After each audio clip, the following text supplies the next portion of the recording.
been part of the anti-war movement in the US from the beginning. He's also worked closely with us here. He's just written an important book, which is called War is a Lie, which I believe is available at the bookmark stall at the back. And he's going to speak to you today about his thoughts about the war on terror and also about the movement in the United States. So give a good hand to David Swanson.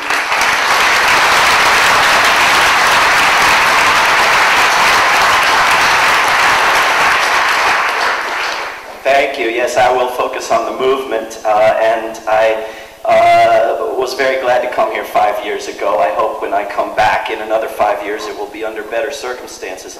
But I am especially glad to come to the Stop the War Coalition, which is one of the best organizations I have ever seen, and I hope you build it into something even bigger. And I'm especially glad to come to Europe because George W. Bush no longer can. He recently canceled a trip to Switzerland because an indictment for torture awaited him there.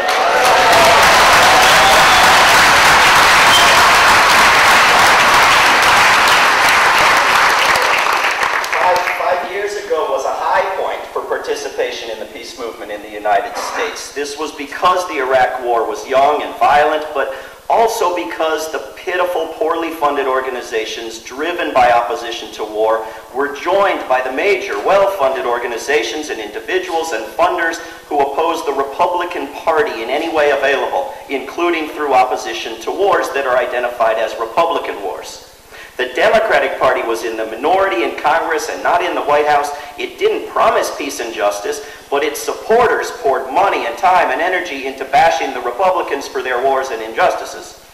We recently learned from WikiLeaks, where else, that the United States government was quite upset with Gordon Brown for pulling troops out of Iraq and accused him of something far worse, of having done it in order to please the British public and win an election. That is disgraceful behavior in the view of US media outlets that trumpet wars for spreading democracy. We also learned recently from former President Bush's book that in 2006, the Republican leader of the US Senate, who was publicly vilifying war opponents, secretly urged Bush to get troops out of Iraq before that war cost the Republicans badly in the '06 elections. Bush did not take that advice. The Democrats won big, and they then won big again in 2008, and by January '09 they controlled both houses of Congress and the White House, and the peace movement was largely shut down after muttering a big collective, "Our work here is done." Michael Heaney and Fabio Rojas published a paper drawing on 5,000 surveys of demonstrators at US anti-war protests that argued the anti-war movement demobilized as Democrats who had been motivated to participate by anti-Republican sentiments withdrew from anti-war protests when the Democratic Party achieved electoral success, if not policy success, in ending the wars. The scaling back of the Iraq occupation was dictated by a treaty put in place by President Bush, which will now be rewritten if we allow it to avoid the December 31st deadline. Since we have had a Peace Prize winner in the White House, our military has grown, our international bases have expanded, drone use has expanded, secret use of special forces has expanded, a new war has been launched, and war powers have been further concentrated.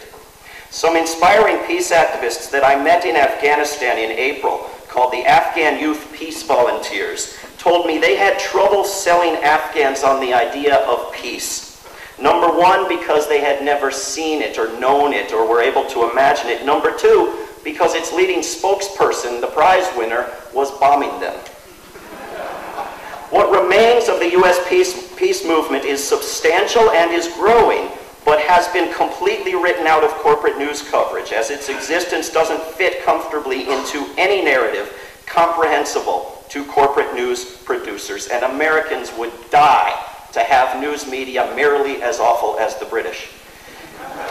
Many of us have come to the conclusion that the anti-war movement in the United States needs to act much more boldly in order to succeed. When other nations' governments go off track, their people do something about it. In Tunisia, in Egypt, people have non-violently claimed power in a way that has inspired Americans in Wisconsin and other states, as well as the people of Spain and the rest of the world. In England, too, people seem less inclined than Americans to accept abuse. Movements like UK Uncut inspire lesser versions like US Uncut. In the United States, our federal government in Washington, D.C. is the weak point in our democracy, without which state-level reforms cannot succeed. And as here, 2/3 of Americans want the wars ended, want our corporations and billionaires taxed, want our rights expanded rather than curtailed. We want our money invested in jobs and green energy, not a global military that can't stop itself. Our government in Washington goes in the opposite direction, opposing popular will on all of these major issues, regardless of personality or party. On October 6th, a Thursday, the Afghanistan war will complete its first decade as the United States goes into its 2012 austerity budget. Tahrir Square in Cairo, Egypt, translates as Liberation Square. We have in Washington, D.C. a square with the similar name Freedom Plaza. This square is located between the Capitol and the White House along Pennsylvania Avenue. And built into its surface is the map of downtown Washington on which nonviolent resistant actions can be planned. This past week, a coalition of organizations and prominent individuals announced at october2011.org a plan to begin a people's occupation of Washington, D.C. on October 6th and to build it into something larger on the 7th, the 8th, and the 9th, and not to leave until we are satisfied. Now, our situation in the United States may be different from here. People have to travel very, very far to get to Washington, D.C. We have no media outlets that would cover a rally if we held one, and our government, I would dare say, is far more corrupt than your own. So this will not be another rally and march on a Saturday where we make home movies and pat ourselves on the back and go home. We are going to Washington to stay, to shut down the offices, to shut down the war.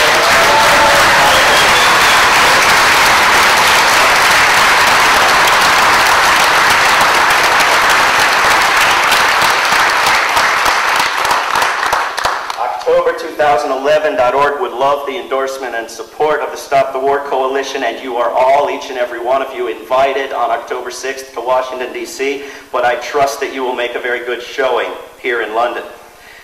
Where the peace movement is growing in the United States is around a campaign to bring the war dollars home, to move the money. We put about half our public dollars raised by income tax and borrowing into wars and the military.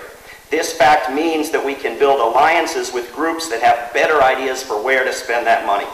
This is working at the local and state levels. Cities are passing resolutions. Pressure is building on Congress members. Next week, the U.S. Conference of Mayors will vote on a resolution asking Congress to end the wars and redirect that money.